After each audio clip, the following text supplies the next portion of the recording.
So this is what that looks like. Come to a revival service or whatever you want to call it. We're going to have an encounter moment with God. And in that encounter moment, it's this instantaneous 0 to 100 life change thing. Now, I'm not against that because as an idea, that sounds good. And in most people's lives who are fully surrendered to God, they'll have 2 or 3 of those evental moments that you just can't unsee it. Like, once I've experienced this changed my life forever. That's the language around that. But for people who would be frustrated, like there'd be people listening to this right now going, that's not been my story. That's not been my experience.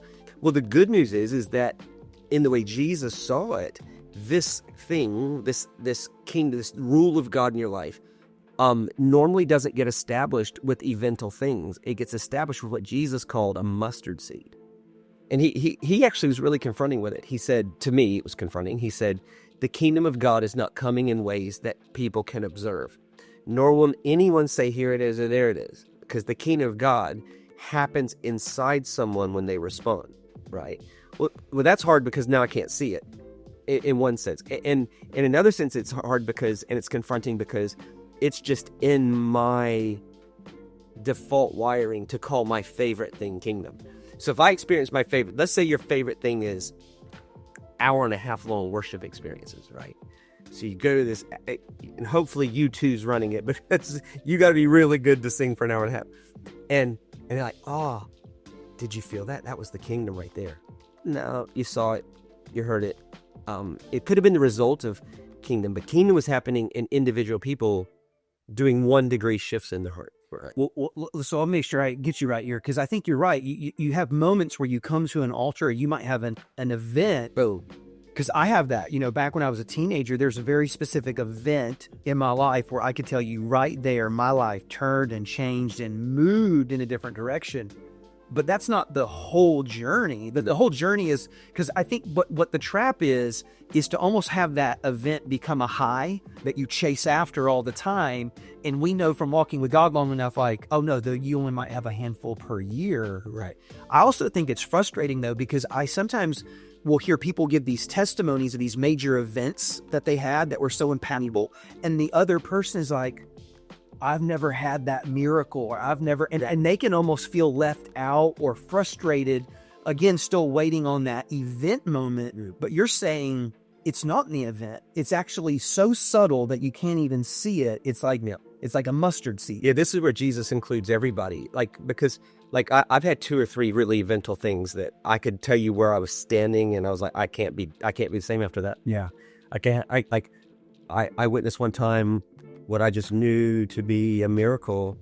And I saw it. It wasn't something I heard about. Someone said, I know this person that, and you're going, okay, I saw it. And so, but where Jesus includes everybody, he said, this is how the kingdom can be established, and normally is.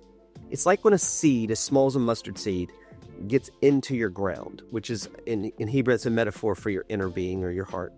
And you don't even really, I think he said, I don't know the exact words, of doing it off the top of my head, but it's like, you don't even realize it's even there.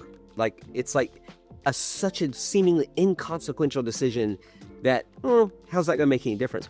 But before you know it, it takes over your whole field. Everybody listening to this right now would have their example of, you know what, I remember, I didn't realize how important of a decision that was. I'm going to stop going into credit card debt. But now I'm living in financial peace. So there's that. And that was how Jesus described God's best being formed in you, that without totally dishonoring or dismissing the eventual things, which are obviously real.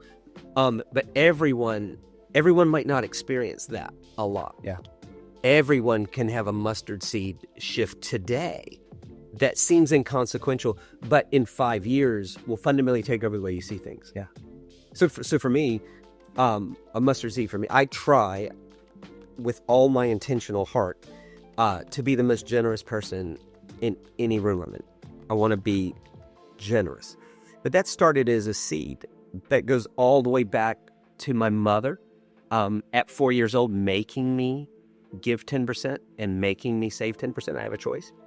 And But by the time I was a teenager, it had taken over my whole field. And then there was another mustard seed later where I saw Matthew 25 for the first time. It wasn't the first time I read it, it was the first time I saw it.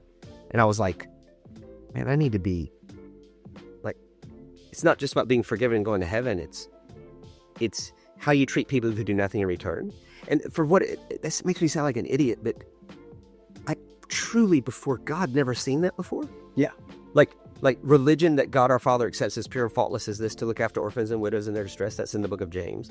And Jesus in Matthew 25, sheep and goats and right and left. And it just, I was probably 23, 24. And just went, boing. And I think when you grow up in the religious world, they put such a premium on what you believe and almost nothing on what you do. And so we get a bunch of people that want to argue doctrines and never necessarily feed the poor. right. Yeah. Right. So, and we both experienced this. We're pastors. I travel, where somebody comes up in the foyer after you just poured your heart out about generosity or seeing the world through resurrection. And the question burning on someone's heart is Prince Charles the Beast of Revelation, And you're going, did what I just say matter at all? And you realize how boring it is when an ethos of a group of people becomes, let's argue about the tangential nuances of what, instead of the potential impact of how.